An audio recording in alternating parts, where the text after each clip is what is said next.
It is possible to have a vaginal delivery even if you have a labral tear. There are just some important things that you need to know, especially with movements that you want to monitor, so that way you don't take it to the extreme with those movements, which can, one, increase your pain and also worsen the condition. So first, let's talk about really quickly just some different motions that we take people through, generally speaking, to try to help get the baby to drop in the pelvis and also for labor and delivery. And why I explain those, will make sense in just a moment. Generally speaking, whenever we want people to have the baby drop into the pelvis, we'll have them go into the knees out this way here. So more hip external rotation. So that way you can open up the top of the pelvis there.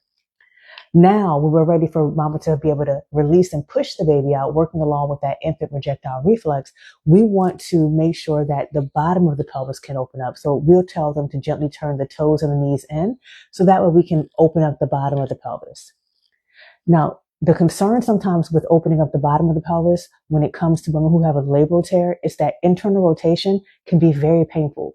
So you want to make sure that you're avoiding the extreme motion of internal rotation. And you also can easily bring someone into a lunge position. So now they're able to better monitor how that hip is positioned when they're delivering the baby. And you also can have them positioned in different ways, like on their hands and knees or even in sideline.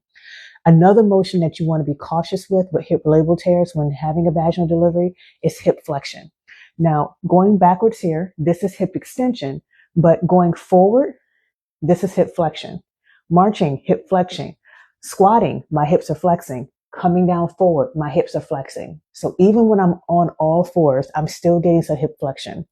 That is another motion you just want to be cautious with, making sure you don't take it to the extreme.